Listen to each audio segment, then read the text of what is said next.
international crises that he promised to resolve pretty much instantaneously, which are not only ongoing, but seem to be getting worse. Trump has been baselessly accusing Obama of committing crimes. All of these trade deals that have yet to be made with the deadline looming. Amidst the chaos from the Epstein files, Trump's subsequent covering up of the Epstein files, the economy being on fire, the global situation being on fire with the situation in Gaza getting worse, Russia and Ukraine looking nowhere close to peace. Is Trump hardworking in office? No. Trump is on the golf course in Scotland. So we have a CNN panel covering both the distractions he tried making and the failures throughout his first 6 months of this presidency. If you can, leave us a like on the video. It lets us know you enjoy the content. It gives us a boost in the algorithm. And let's get right to the content. It's a reminder that there are just as many crises facing him overseas as well, whether you're talking about all of these trade deals that have yet to be made with the deadline looming, whether you're talking about the international crises that he promised to resolve pretty much instantaneously, which are not only ongoing, but seem to be getting worse. Certainly in the case of what's happening in Gaza, it's a stark reminder that that conflict is very far from being resolved, despite Trump's promises. So I think all of this is a looming sort of cumulative political problem for the president. And it adds up, right? And it adds up to how he's perceived among the American public, among his voters. And a striking poll from this past week was the Gallup poll talking about how he is viewed now among voters. A significant drop among independents from January, 17-point drop from 46% approval to 29%. And again, of course, amidst all this, Trump is busy playing golf in Scotland because priorities, guys, party of merit, by the way, showing how much he really cares about these things. But they really hit the nail on the head. Trump made all these grand promises, said he'd fulfill many of them on day one or week one or first bill and all of this, largely because to him, the sell to even win the election was things only bad because Democrats stupid, where quite literally across the board, like couldn't be more hilariously embarrassing for him.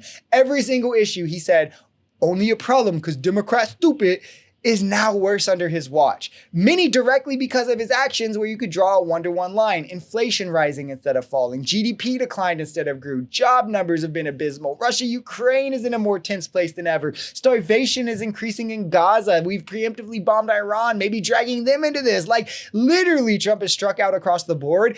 Even on favorable topics, he has fallen underwater, like immigration, like DEI isn't hitting the same as it once was. None of this is panning out how MAGA and Trump thought, and I am just eating it up. They really thought that they would be doing a victory lap. 6 months in, they've gotten their agenda passed through Congress. He's making these deals, but a lot of those promises that he made, to your point, Molly, they have not been fulfilled. And he's got these two strong men in Putin and in Bibi, guys that he thought that he had great relationships with, that he could wheel and deal with, and that is not working. Those two are massive crises that have his base split, by the way. You're seeing some folks get frustrated with his seemingly unconditional support of Bibi Netanyahu and what he's doing in Gaza, and frustration with getting further involved with Ukraine. Some are championing it like Lindsey Graham, others are not. So his base is not on the same page on a number of issues. Of course, Epstein has been looming over all of it, but that's just one element of a number of cracks that have formed over the last 6 months. It's because Trump has never been a good president. I know, surprise, surprise, MAGA. Definitely not in term one and certainly not in term two so far. And Republicans as a whole are just less effective at governing than Democrats. This is an objective fact. You can at me in the comments if you want, MAGA. I'm just going to debunk you and make you look stupid. It's always been true. You can measure it in economic outcomes where Democrats create more wages, more jobs, more growth, and have caused less recessions.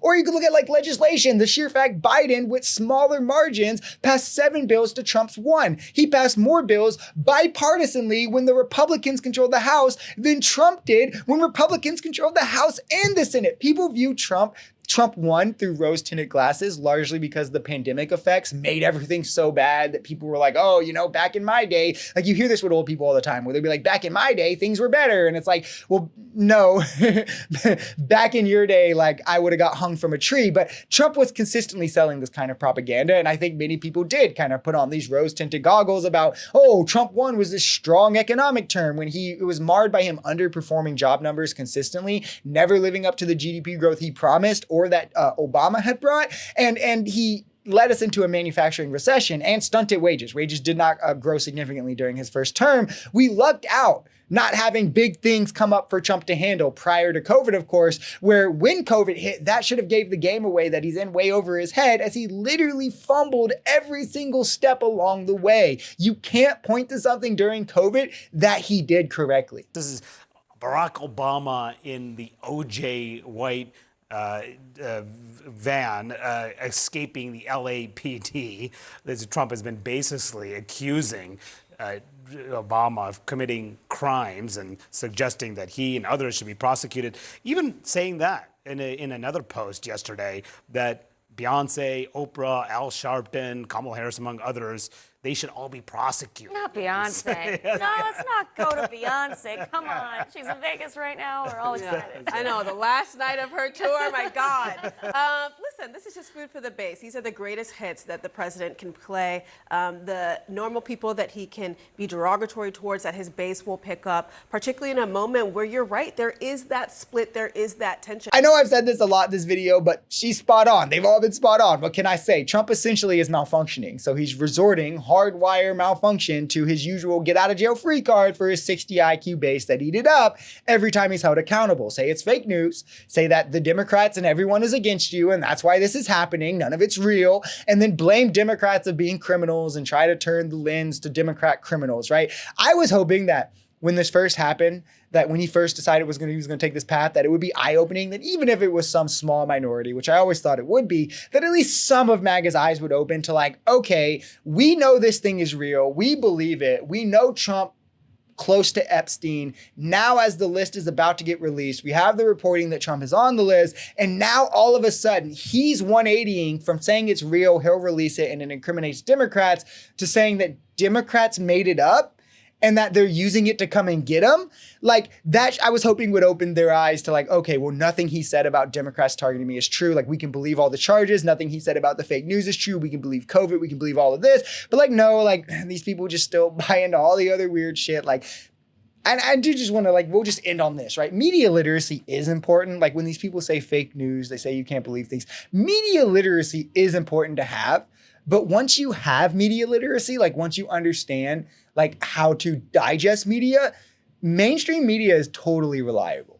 I don't know what else to tell you. Like if you understand media literacy, which to those who don't, they won't get why this is, but CNN is one of the most reliable sources you could use for a given topic, right?